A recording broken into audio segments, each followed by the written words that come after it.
Hello, everyone, and welcome to our first episode of the Beyond the Baller podcast. We're so excited. We're so excited to have our first guest today, Miss Samantha Feller, who Hello. who plays for Chicago Red Stars in the NWSL, and also happens to be one of our very favorite college teammates. So, Sami, we are so excited to have you. Thank you for being our first guest. Of course. Thank you for having me. I've been following the brand since the beginning. Sami's an OG Beyond the Baller fan, so I appreciate that. She is. But we just wanted to start this podcast to just give more women's soccer players voices in like the media space. I think that there's not a lot of media, obviously, that represents women's professional athletes.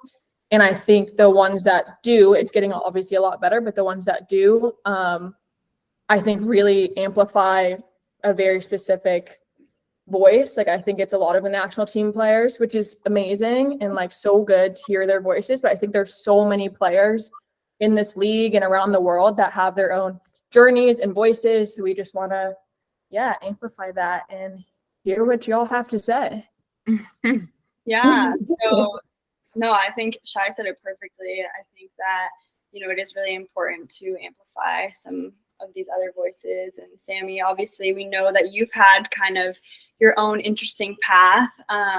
So we kind of wanted to start by hearing, obviously, you got to the Chicago Red Stars, but we know that it hasn't been easy for you to get there. We know that you've had to work super hard to get there. So maybe if you could tell us a little bit about, starting with club, actually starting before that, like how did you start playing soccer and then go into, your club path and then college and then how you ended up playing for Chicago Red Stars. So go ahead. Yeah. Okay. So my whole life story. Yeah. So tell us everything about you. So I started playing soccer when I was 5 or however young you can be when you start playing, because my dad was a goalkeeper and my parents had put me in every single sport imaginable. And then I got to high school and I actually had to pick one that I wanted to commit to. So I chose soccer, and in high school, especially at the time of when I was being recruited, before they had these certain rules, everyone was committing to colleges when they were freshmen and sophomores. And so when I was a freshman in high school, I made the decision to stick to soccer. I had to start playing for a team that was in Denver because I grew up in Grand Junction, Colorado, and we have one club there, and it's pretty small. It's not ECNL, it's not DA, it's just a normal club in Grand Junction. So I knew that if I wanted to play college soccer, then I eventually would have to make my way to Denver and play on a team there. So I ended up being a discovery player for Real Colorado, and I actually now play with one of my teammates, Allie Schlegel, which is really fun and full circle.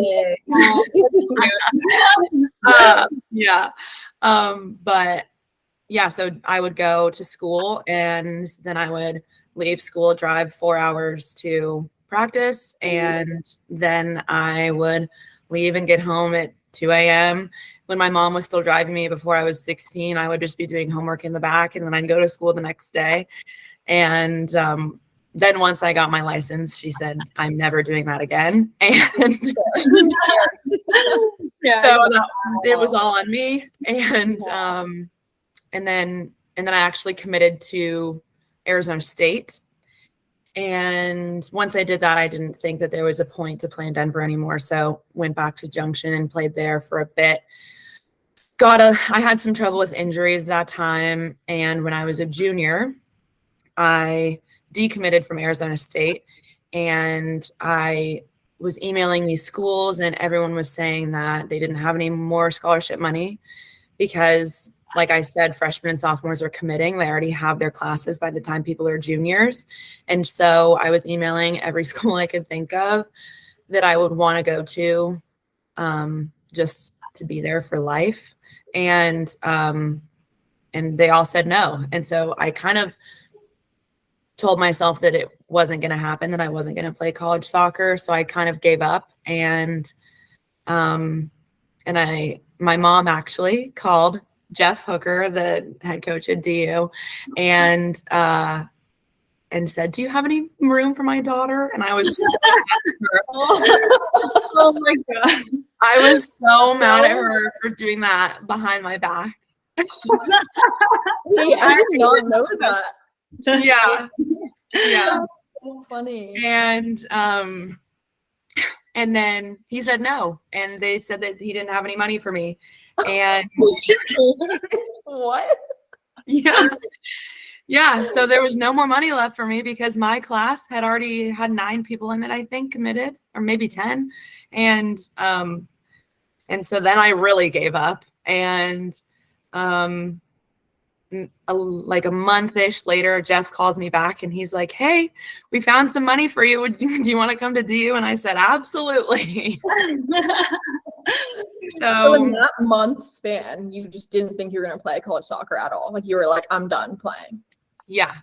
Because I had emailed so many schools. I then was thinking to myself, okay, well, I have to start applying in the next year for schools that I want to go to academically, because that's the reason I'm going to go to college now instead of playing soccer. So yeah, that was a very hard time for me, obviously, because my whole life I had wanted to play soccer. And then when I was faced with that not being an option, I never really thought that was going to happen. I knew that I was going to go to college to play soccer, but I didn't. So I never thought that it was not ever going to happen, if that makes sense. So then I graduated high school. I go to Denver, and I had the time of my life. Yeah, I met some really cool people there that started this business called Beyond the Baller.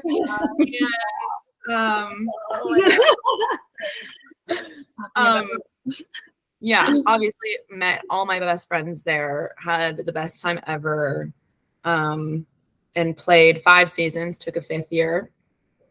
And then after that, I entered the draft without expectation. I had seen Shai get drafted. I had seen Natalie Beckman get drafted to Portland, but coming from a smaller school that's not in any of the like Power 5 conferences, I just really didn't expect that I was going to go straight to the NWSL. I thought my path was going to be more going overseas, maybe eventually coming back and playing in the NWSL, or maybe loving playing overseas and staying there. I really didn't have any expectations. And I ended up not getting drafted. And there were a bunch of people over at my house watching the draft because they wanted to support me, but I was very nervous that I was not going to get drafted, and they were all going to be there at this party at my house, and it was going to turn into a very sad party, which it did for about 20 minutes. And then I look at my phone, and Ella Masser, who's the assistant at Chicago, called me and invited me to come to preseason. And so I immediately told her yes, and I think I left a week later. And so, wow. Yeah. That's incredible. I mean, yeah, I totally understand. That must have been like super hard, seeing that. And I mean, I've been there too, because, I went through a similar situation, but that, I think like, that is so cool that, you maybe didn't get drafted, but it's almost like the same thing, right? Because even though you get drafted, you still have to go and, prove yourself and still get a contract. It's not a guaranteed contract, right? So I think like for me, like on the outside, seeing you, get invited to Chicago and work your way up. I remember you texting, both of us saying, I don't know what's going to happen. There's like a lot of people on trial, and it is really difficult. You have to be really on top of your stuff, like when you're on trial. So I think like in this segment of your life, like seeing that you persevered through that. And then not only did you get a contract, but you signed a 3-year contract. Like, so amazing. Coming out of college, you know, not knowing what your path was going to be, and then, you know, working your way into this really nice deal for yourself. I think that's truly inspiring. So super proud of you for that. Yeah. But so going back to college, I know, like, obviously we were there with you for a little bit, but I know, you know, it was kind of different when we left. You guys went through some COVID challenges. So I was wondering, like, how did you navigate through that? Did that affect maybe the way you were thinking about playing professionally? You know, things like that. I was just curious because we didn't deal with that in college. We were gone. So we wanted to kind of hear about that. It was honestly really tough. I was talking with one of my teammates here about it. It feels like a fever dream that everyone playing college soccer had to go through COVID, and we knew that we got sent home, and we still had to continue working out in the summer, expecting to play in the fall. Then we're waiting and waiting and waiting for a season that never came, and then our season finally gets canceled and rescheduled for the spring. And so I think that, especially that season, made me really want to play after, and made me really want to take a fifth year, because I remember feeling a little bit lost and really sad when our season got canceled, because I didn't know how that was going to affect me in terms of playing after, and in terms of my, like, abilities in soccer. Is this going to set me behind? Because I feel like I have been set behind through my whole life a little bit, just simply from being from a smaller town. I feel like I've had to play catch up a little bit. And so during COVID, I felt like I was nervous that I was going to have to do the same thing, but everybody was going through COVID. So it wasn't that it was DU that was not training and wearing masks during practice and only training in groups of 10. This was like all throughout the country. But it did make me really miss playing soccer. And I knew that I've always loved soccer, but it's cheesy. But once it gets taken away from you, you realize how much you love it. So I think that time, I knew that I wanted to play after, but that time really solidified it for me.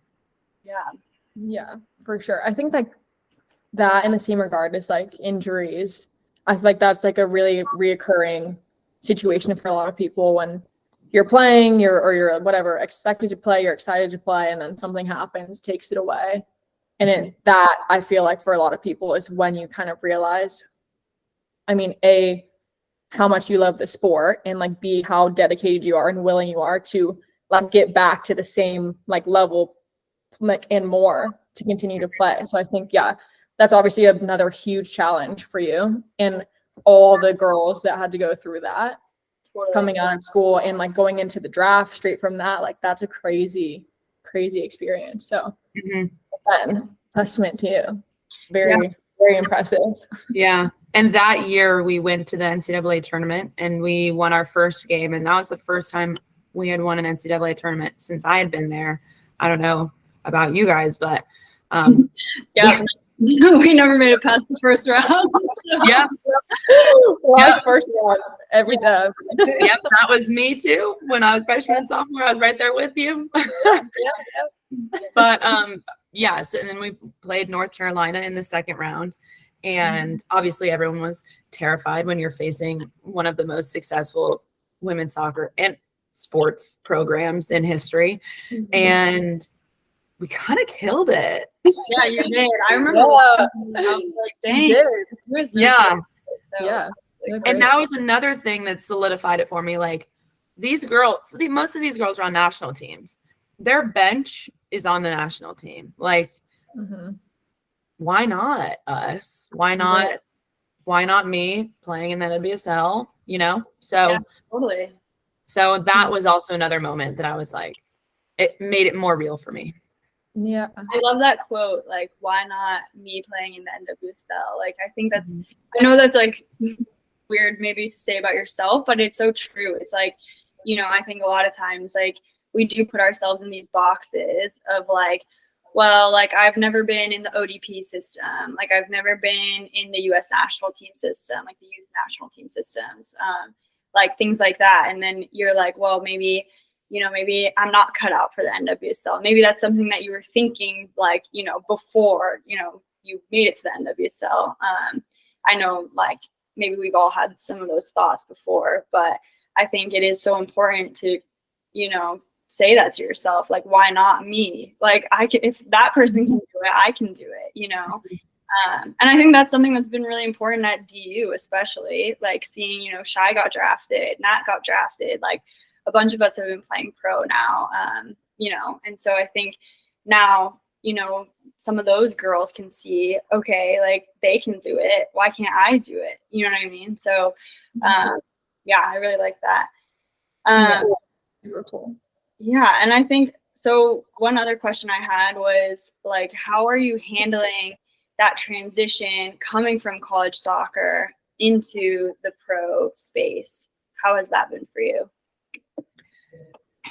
Honestly, it's been pretty hard because I think not getting drafted, my mindset in the beginning was, well, there's no expectations for me. And nobody knows who I am. So I'm just going to come in here and do my best. And if my best isn't good enough, then that's okay. At least I gave my best, and then I'll go and get better and maybe come back. And so that was my mindset coming into it. And then I think once I got the contract, I think I struggled a lot and still do with feeling like I deserve to be here, because I think I just have it in my head that coming from a smaller school, coming from a smaller place, maybe being like a little bit behind technically means that I'm at the bottom of the totem pole and that I don't deserve to be here. But I feel like I'm working on giving myself more credit, and reminding myself that I'm here for a reason. I signed for 3 years for a reason. But it is really tough, and anybody who is going on trial, I feel like experiences that. Someone who like doesn't get drafted and who isn't expected to sign a contract, I think since the odds are stacked against you, you kind of take on that mindset and you think, well, the odds are stacked against me, so maybe I don't deserve to be here. Maybe I would be better suited if I went overseas, and I could be a really impactful player on a team instead of taking it as a learning year. So I think I've really struggled with telling myself that I deserve to be in the NWSL and that I deserve to be here, but I'm working on that. Yeah, I mean, I think that's like so well said, and that's something that literally everyone goes through. I think even the top players, like people that like we're friends with, that we know, that have gone through like youth national team systems and have gone to like the biggest schools and are now in the pro league. Like I think that's just an overall like universal experience of like a little bit of like self-doubt and a little bit of like, wow, like can I actually do this? Like this is, you just get into this environment and everyone is so good around you that you start to be like, oh man, like and you come from being like probably like the star of all the teams that you've been on before leading up to this point, to kind of like going, yeah, kind of like you said, like back to the bottom of the totem pole a little bit. And like, I think that is just like, it's just like a confidence crusher a little bit, but I think that's something that, I mean, I go through the same thing. I've been through the same thing. I know like Hannah has too. And I feel like it's just something that you like work on, like you said, and you just like gain confidence in like the little like wins. Like you're there for a reason. Just like you said, they would not have signed you for 3 years if you weren't an incredible player. You're obviously there. You're an incredible player. And like, sometimes it is a little bit of just like walking the walk, like I think everyone goes through times of doubt, but you're there for a reason. So yeah, I totally agree with Shot. I mean, I've definitely been there too. I've been on trial way too many times. And it's just like, you definitely feel that way when you're there. You definitely start to feel like, is this the right spot for me? Like, do I deserve to even make the team? Like, different things like that. And I know in the NWSL especially, the level is so insanely high that, you know, you start to question yourself, right? But just like we talked about, it's like, why not you? You know, like Shai said, you know, they chose you to be there and they obviously see something in you. So, but it's not just you that feels that way. I think there are a lot of people in the NWSL and just playing anywhere at any level that, you know, could say they feel that way. And I think like sometimes like when I've gone through that, you know, I've gone through these times where I'm scared to mess up a pass. Like I'll like get the ball and I'm like, oh my gosh, like I just need to connect this pass. And like, if I don't, then somebody's gonna like scream at me. Right. And then you start feeling that way. And then it almost becomes like a self-fulfilling prophecy. Like you start playing worse because, you know, you're thinking about how you might play worse. And then you literally start finding like this vision of yourself in your head that you are making that's not even the real version of you as a player. You know, like, I don't know if you guys gone through that, but I definitely like 100%.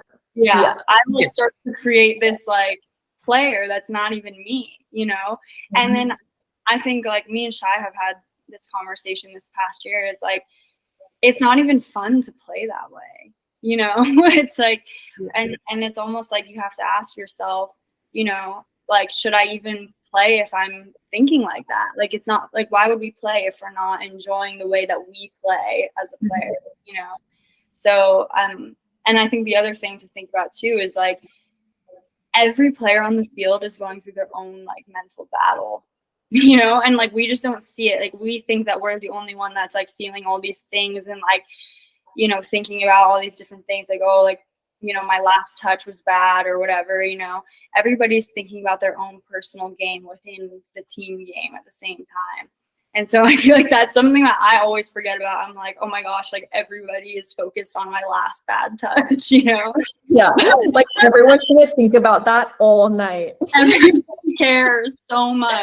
Yeah, like nobody cares that much about anyone but themselves. Yeah, like everybody's going through their own last bad touch that they had, you know? Yeah. So, but it's hard to remember that like when we're playing, you know? So I feel like it's just like taking a lot of reflection and things like that to get through it. It's just, that's also why the game is amazing, because we just grow so much from it, you know. That's another thing that I've struggled with is separating soccer from the rest of my life. Like if I go to practice in the morning and I have a terrible practice, I'm going to think about it for the rest of the day and it's going to ruin my day. And that is, I think, the experience of a lot of people, not even playing professional soccer. I did that in college, and that was my biggest thing that I needed to work on in college. Was I played soccer fine, but I needed the mental piece of my game was the biggest piece that I think that I learned in college, and I'm still really struggling with it. I'm never going to be perfect at it. But even if I have a good practice, I'm going to go home and I'm going to think about the one ball that I gave away and like the one tackle that I missed or something. Yeah, I'm going to think about the negative things that I've done. So I think that's another thing that you were saying that I really need to work on that myself, is separating the practice and the game from my life and from my relationships and from the rest of my day. Yeah. And I think that like sets you free a little bit too. Once you, and it's easier said than done, obviously, like when I know all of us have been through this and so many other people, but like when you like get in your head while you're playing, like obviously it's so much easier for people to be like, oh, just don't be in your head. Like, oh yeah, okay, thank you. Thanks. Yeah. Every coach I've ever had. Consider that. Why are you in your head? Yeah, just stop. Stop. Oh my god. Yeah, obviously, if I could just stop it, I would. But I think, like you said, and I think that is also one of the biggest keys, is just like realizing that you're like, it's something that you are like, when it's happening, to be like, whoa, I'm in my head. And like to be able to exactly like separate yourself like from that moment. And I think that just has a lot to do with like sports psych and like, I'm not sure how your guys' situation is with like sports psychs at like the Red Stars, but like we have one here that's amazing, and she's helped me a lot with like that whole thing of like in the moment, like you start to, like Hannah said, play these like mental like pictures of yourself like messing up, and like being able to be like, whoa, like that is like not happening. Like I just literally made all of that up in my head. Like this is the moment that I'm in, and like this is what I'm focusing on. Like I can't be there and here at the same time. Like you got to pick one, you know? So I feel like that's something for me that's really helped. Like you said, like I've just been through all the same stuff mentally, and being able to separate yourself from those like in your head moments. Yeah. And we have a great sports psych too. And she has been helping me a ton. And she has like the best advice that I think that she's given me is that I need to go into practice having 3 technical things in my head, just soccer things. Like I need today, I'm going to focus on my 1v1 defending and looking for balls to the center forward from center back. And those are the 2 things that I'm going to work on today. And if I do those 2 things well, then I had a good day. Even if I did everything else terribly, like I have this list in my head of these things that I'm going to focus on. And when negative thoughts start to creep in and I start thinking about the mistakes that I've made trying to do those things, it doesn't help anyone. So keeping those things in my head has been one of the best things that I've learned to try and train myself to not think of those things and to move on from them, because they don't help anyone. Yeah, exactly. Yeah, definitely. And like, I think what's really important too is, you know, making sure those types of things, that I do the same thing. Like I have to have a mental list. Otherwise my brain is like scrambled egg brain. Like I'm like thinking every thought at the same time. So I do the exact same thing. Like going into a game, I go, okay, these are the 3 things that I need to do in this game. And I think that it's really important too to like make sure that those are controllable things too, you know, that they're not like things, I don't know, like a goal, right? You can't control if you score a goal. I can't say like I'm going to score 3 goals in this game. Like that's, oh my gosh, I'm going to go crazy if that's what I'm thinking the whole game, you know? But it's thinking about something that I can control to help me get to that spot of scoring a goal, you know, like maybe it's getting in, you know, the right position, or I don't know, you know what I'm saying, different things like that. But Hannah, can you give some like specific examples of like what you mean, just for people listening, like if they need more specifics on that? Yeah, I think like for me, so like I'm not gonna win a first ball in the air, right? Like I'm a little shorty, okay? So like, we love our shorties. I can try with all my might, but if that's my goal in a game, I'm gonna fail. So to all my short players out there, if you can, you know, have the self-realization, okay, like I'm not gonna be a first ball winner, right? But like I'm a midfielder. So I have to win balls in the midfield. I can't just not win balls, right? So for me, it's, you know, trying to win every single second ball that I can. Even if it's not like winning every second ball that I can. It's like the thought that as this ball is coming in the air, right, I'm like, all right, second ball. Like, where's the second ball, you know? And so for me, that's something that really helps me, because if I can win that second ball, or at least like over, you know, a certain percentage of second balls in a game, that's going to help my team. And that's going to help me ultimately as a player too. Then I'm on the ball more, right? So I think like that's something that I always, you know, that's one of my controllables, is always trying to win that second ball in a game. I love that.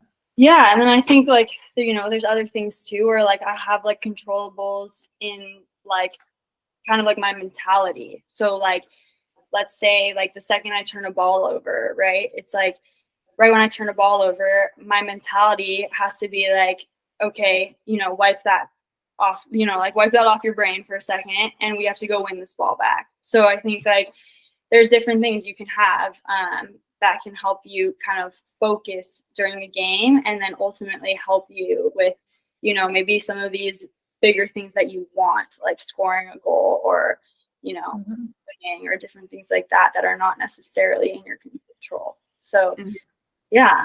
Are there things like what are some of the things? I know Sami said 1v1 defending is something And I know you've recently become a defender, by the way. We need to talk about that. Oh, yeah. No, wait, talk about that. Yeah. How's that? So yeah, Sami recently, she played the 10 in college. What did you play the 10 through club too? No, I was like usually played center forward or outside forward, but okay, yeah, I was an attacker. yeah. You've always been, like an attacking threat. Like at DU, we were so happy that I remember when you decommitted from ASU and they told us that you were coming to DU, and I was like, let's go. Like, this girl is going to be sick here. And you were. Yeah, you scored so many goals. Straight out the gate. Yeah. But yeah, and then now you've made this transition of, you came to the NWSL, and I'm not sure exactly how it went down, but maybe you can tell us how that went down, how you all of a sudden became a defender. Yeah. It wasn't a smooth transition, I will say. I came in, I definitely did start in attacking mid, but Chicago had a bunch of midfielders leave. And so I think we only had one that was rostered. And so every single person that they pulled on from trial, every single person that they brought in for a trial was a midfielder or a forward. And so I quickly realized that if I'm going to be a 10, I'm probably not going to be a 10 here. And I think that my coaches recognized that too. And so I played every single position. They put me one day in practice, I'd be in the 9, one day I'd be in the 10, another day I'd be a holding mid. And then I kind of slowly started moving backwards because moving backwards meant more time on the ball, which is what I needed. I didn't need to be in the midfield with everyone coming from all different directions. Mm-hmm. I'm not ready for that yet. Oh my God. We're working on it. Yeah, so moved me to like wing back and outside back. Mm-hmm. And then I finally landed on center back. And so I was probably bouncing between different positions for a couple of months because I came in the end of January and signed my contract in April, I think. So during that time, I was kind of bouncing in between positions. And so now I'm a center back and I have no idea what I'm doing.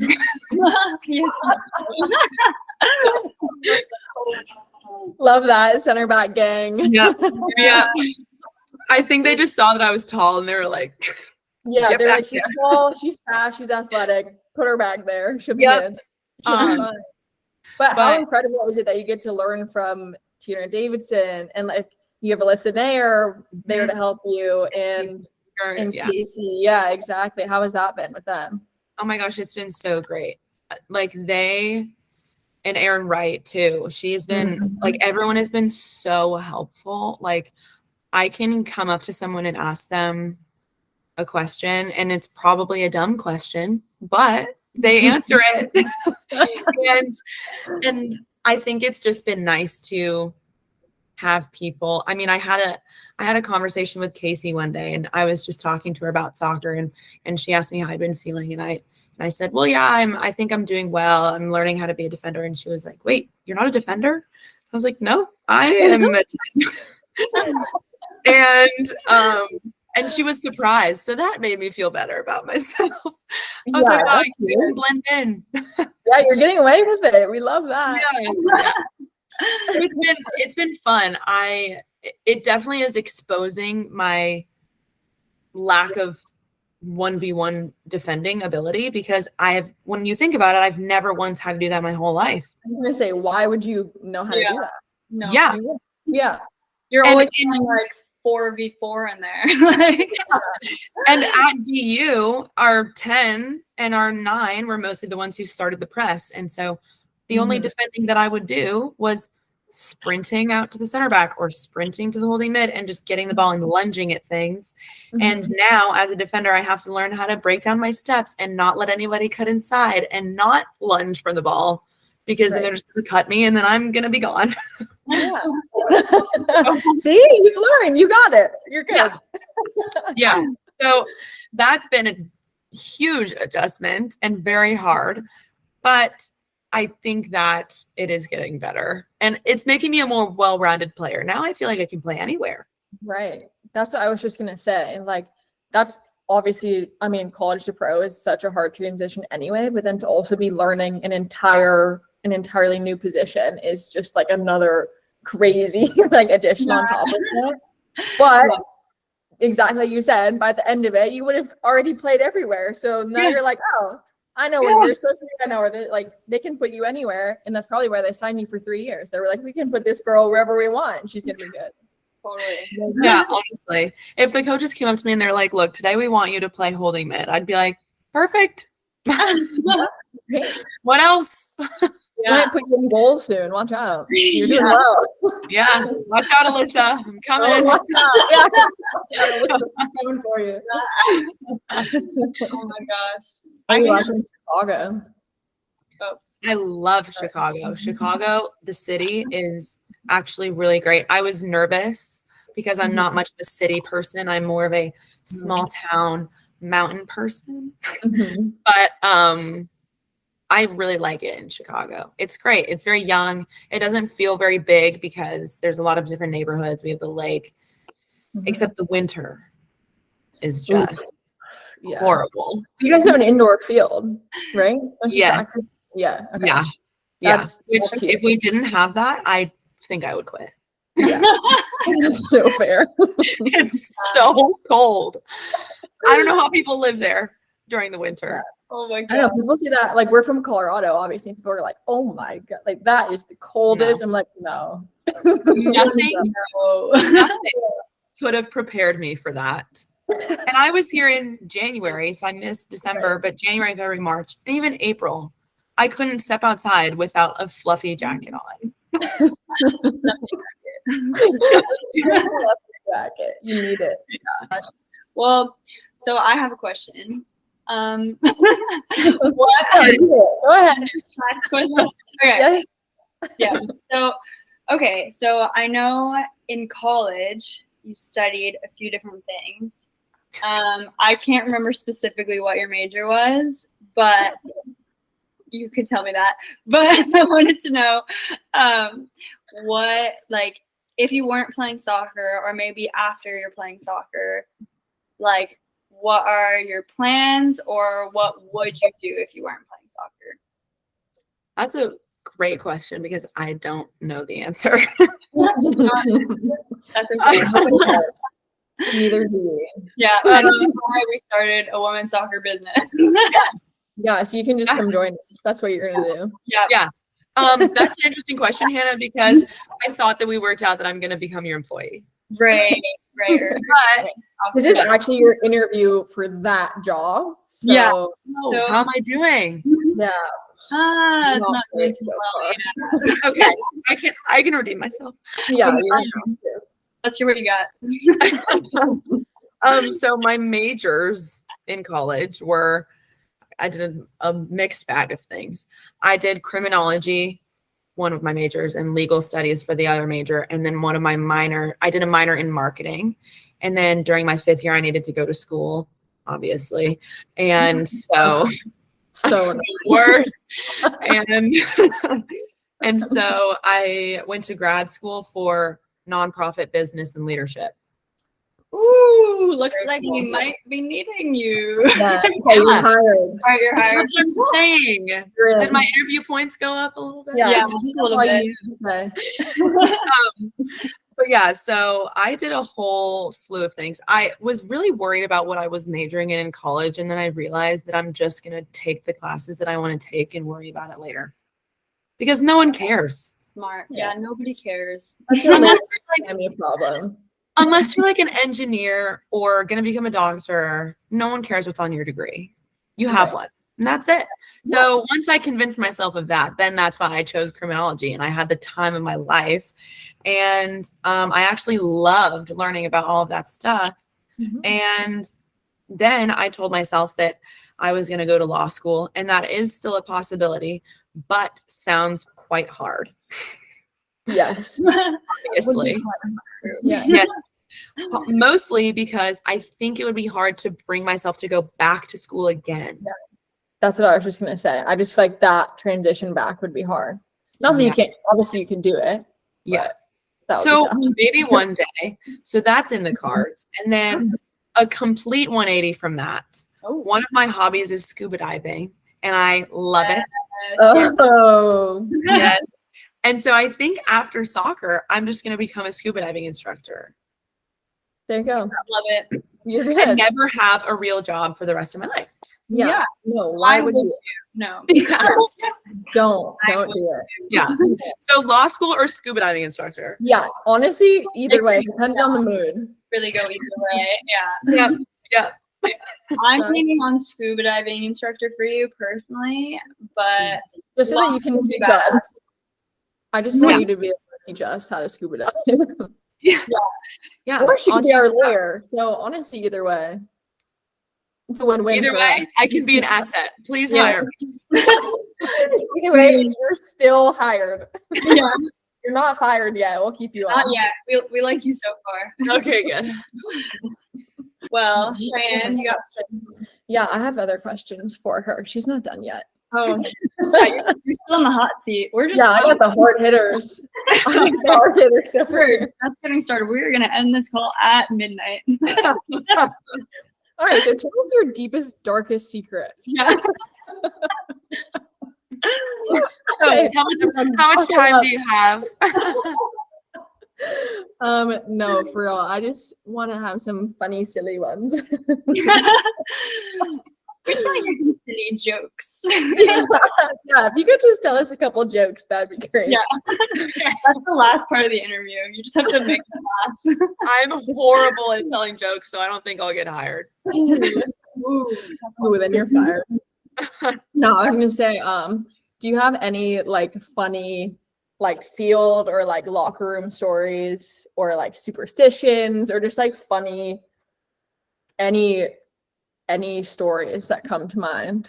Anything funny at all. Anything but funny that has ever happened to you in your entire life. Yeah. It's gotta be one thing. If it has to do with Okay. Hannah in college, This that's is fine. only funny now because in the moment it was horrible, and I'm telling the story because you two were also there and you can vouch for me. Love that. Yeah, nice. So, it was, I think I was a freshman, and I was a sophomore, and we at DU we go to Vail every year for our like preseason trip. And I was already having a not great day. And I came into practice just not in the right space to be at practice. And that was the day that I was learning how to play the 10 because I had played the 9 my freshman year. And so they were teaching me how to defend again. Not my strong suit. And I was barely even defending at that point. Not my strong suit. But so they were teaching me how to defend and to press basically. And Levi Rossi, who is one of my favorite coaches, your guys is probably as well. Great guy, but he was a little nuts my freshman and sophomore year. He calmed down a bit. But he was getting very frustrated with me because he thought that I was just not working hard, but I actually just had no idea where to go. And like, no, I'm trying. I just don't know what I'm doing. Yes. And so I think the tension was building a little bit. He was screaming at me. He kicked me off of the first team, put me onto the second team, and it was just a bad day. And then we're running at the end, and I have Cheyenne on my right and Hannah on my left. Right now, how it is. Yeah, just sandwiched right in there. Nice. Yes, sandwiched between them, and we're doing fitness, and we're doing box-to-box fitness. And he was already really angry at me. So he comes up to me and is screaming in my face and telling me that if I don't win this fitness, then there's going to be some like major consequences. And then he goes to Shine and Hannah, who are right next to me, and start yelling at them and say, if you let her beat you, there are going to be consequences. Good. And so all three of us We were just fighting to the death. fighting That's to the literally, death. yeah, that's college soccer in a nutshell. Like right there. Yeah. Just like, you're losing either way. Like somebody's getting in trouble. You're getting punished for something. And I have my two friends next to me, and I'm like, you guys, please let me win. And I'm And out there here was like, no way. I'm out here like, there's no way Cheyenne is beating me. No, exactly. I was like, there's no way that we were gonna let you win either. So that Yes. was- And I don't even remember what happened, but I do remember that at the end of the fitness, all three of us like fell to the ground and were dying because we were far ahead of everybody else because I had never run harder. And I don't even know what the outcome was, but Levi was still pissed. That's so funny. I don't even remember that. That's I think I hilarious. remember that. And I remember you beat us. I remember you were far ahead. But Whatever, Sammy. not we far, get it. not far ahead. I beat you by 15 yards. Is that what you just said? I'm still salty about it, is what I'm I saying. know. How do you out us like that? Yeah. But it's stories like that that are funny now. But in the moment, I was like, I'm going to quit. Yeah, but like terrifying. Yeah, you're like, I will never play again. Levi hates me. My teammates hate me. The We world is ending. look at Sammy, we're like, You're done. Consider your soccer career over. yeah. Yeah, but it's just stories That's like that, hilarious. especially with Levi. I had so many, I feel like, of those. Yeah. Oh my gosh. College. Yeah. Were you there the year that our head coach, shall I say his name? When he threw the marker and it cracked over my head? No, that's the year. That's the year before I got there, and we played the same team the next year. And everyone walked into the locker room and was like, "Ooh, this is where Hannah almost died." So no, I just heard about it. Yeah. Yeah. Honestly, like that stuff is crazy. Like it is. Like looking back on it, like that's also I feel like what made us all so close to each other too. You know, it's like because we were all just going through that together, like just showing up and competing literally to the death every single day. And I don't know, it's just you form like I don't know, a special bond over that. We're getting screamed at literally. Yeah, no, nothing will bond you more than getting literally screamed in your face at and like to get on the line. Yeah. And running until you literally like pass out. Like nothing bonds a group more than that. So, Yeah. And always when our head coach would hit you with a classic Cheyenne. That was a classic. It was a classic. And you don't know what he's not about. No information. No info, just yelling your name. Just Super yelling my name, just to Yeah. do it. Like just because he's mad. That's fair. Yeah. And I think you guys weren't here for this, but I think it was this last year that I played. There was a throne right next to the bench, and I was obviously going over there to defend, and he hits me with a calm voice because I'm right next to him. Oh no. Do you want to be on the field right now? Ooh, that's almost worse. That's way worse. Yeah, I would rather you yell at me. Like, And the whole bench was like, oh. Yeah, everyone's just silent. Like yeah, it's just like it's like a what did you say? Wait, did you respond? What did you say? Yes. I said, yes. Like I think I threw my hands up and I was like, yes. With a question mark? Yeah. Not Yes. sure. I think I would like to play, yeah. And I think he just goes, Oh no. Interesting. And I was like, okay, I gotta step it up or else a sub is coming next throw in. Yeah. That is so funny. I think that would scare me more than if a coach yelled at me. It's like, Yeah. For sure. is he thinking of like just cutting me from the team right now? Like, Like, he's like, just go take the uniform off. Honestly, like you're done. Like Yeah. I I had to go do a walk of shame to the locker room. I was been kicked off the team. oh my god. That's so funny. Oh my god, that's funny. Oh, the good old days. The good old days. Yeah, good old college days. And look at us now. My freshman and sophomore year of college were just the best. Obviously, junior, senior, my 5th year were great, but you two together just Oh. you made college what it was. We had the time of our lives. We were really loving it. Denver is amazing for anyone listening. Ohio till I die. Ohio till I die. Yeah. It's great. It's great. Yeah. Well, I know. We have a lot of your time, Sami. Thank you so much. Yeah. Sami Feller, Chicago Red Stars, everybody. Give her a round of applause. Yes, the newest center back. Red Stars. Yes, from the 10 to the 9 center back. She knows it all, folks. Yeah. Grand Junction. Which, by the way, everyone is I think people don't know, is like a very small town in Colorado. Tiny. Yeah. 4 hours outside of like Denver, like the major city near it, like very small.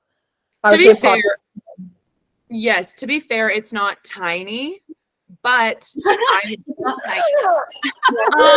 don't. First of all, stop pushing. Don't disrespect me like that. Grand Junction. No, you know I love Grand Junction. No, but it's not tiny, but I did go to high school in Palisade and lived 10 minutes from Palisade, and Palisade has 2,000 people. So yes. That is very, very small. Which is probably what your high school was. Yeah. My high school was 4,000 people, yes. Oh, great. So you could swallow Palisade whole. Go. Yeah. Oh my gosh. Well, anyway, from Grand Junction to the pros. Yeah. Love to Look see at her go. Yeah. Inspiring path. So proud of you. Yeah. All jokes aside. Yeah. You're super inspiring. I think, your whole story just shows that you've just persevered through so many different things, through driving 4 hours to Denver to just get on a decent club team, or to, grinding your way through college, which is already insanely hard. And then, grinding your way into a spot in the NWSL with a 3-year contract. I think, it's super cool to see that this is like a unique path that, is not, I feel like there's not a lot of light shined on these types of paths. So we're super happy that we got to talk to you about it. And we love you. Yeah, we just love you. We just love you so much. Thanks for having me. I'm still holding out to the idea of all 3 of us being on a team together again. Right. No, it's coming. No, it's coming. It's in the works. It's in the works. Yeah. So your guys' agent needs to get something done. Right. Or we all just play beach soccer. Hannah, I would be horrible at beach soccer. No, you would be great. That's how I feel. I'm very impressed. And that's not a joke. I'm very impressed because I would actually be really bad. No, you wouldn't. I'm telling you. I know my strengths, and I know that wouldn't be one of them. You also thought you couldn't play center back, so here you are. That is true. That is true. Never say never, Sam. Yeah. Okay, fine. I'll be on the beach soccer national team. Come on. We get to travel to cool places. We get to travel to beach destinations. What more do you want? I know. And then you can have your scuba license. Everywhere we go scuba. It's all making sense. That's what I'm saying. Yep. All right. Yep. Now she's bought in. Okay, fine. I'll be there. I'll call your coach. Okay. Well, you guys, I'm gonna be honest with you. I have a pickleball game to go play. She's valuable afraid. She really wears a lot of hats. I wear so many hats. Pickleball player, beach soccer. Are you a pro yet? Are you officially a pro pickleballer? Dude, not yet, but I'm rating? Pretty close. I do have a rating, actually. What's your rating? I think I'm like. I did not know that. Oh, yeah, she's fully into it. Wait, what are you? I'm a 4.0. Out of what? 5. I think it's out of 5. Wait, that's really good. I thought you were gonna say 10. I was like, okay, whatever. Out of 5? 4. Four. Yeah. Yeah, no, it's not really that big of a deal, but you know what I'm saying? Oh my god. That's so funny. It's just because I played in these tournaments and I play against like not like I guess they would be pros. I don't know, like people that have rankings, and then when you play, you know, your ranking goes up. Hannah, that makes you a pro, right? Having like a ranking and a rating, doesn't that make you technically a pro pickleball or no? I don't know. Unpaid pro, yes. Some might say. Some might call me professional, but I've been getting into pickleball recently. I've played about 6, 7, maybe 8 times. And my partner, Sophie Jones. Oh yeah, that was the first time I played with you. Yeah. And I'm getting into it. You're good. Thank you. Sophie Jones, my partner. Oh, thank you. Yeah, I almost tore my groin. Did, yes. Ooh, that would not be it. That was right before going to Chicago too. You were like, yeah, not play pickleball. Oh my God. My partner, Sophie Jones, is the best pickleball player I have ever seen. Oh. And I'm her second-hand man. Oh. Yeah. I would like to take on Sophie Jones personally, so call her up. Yeah, I'll send it. She will. Does she have a rating though? Yeah, that's she rated. Oh yeah, no, she's not as cool as you. But she is. Ooh, she wouldn't stand a chance. Oh my gosh, that's awesome. Yeah, it's super fun. I'm going to play with. Actually, my dad invited Liam to play in a game tomorrow, and not me. So. That's really, yeah. That's so tough, Frank. He invited Liam over all of his own children. To be fair, it was going to be either you or Liam. I wouldn't invite anyone else either. I was a close second. So I'll take it. You're being replaced. Yeah, seriously. All right, you guys. I'm going to end this recording. I'm just over it. I'm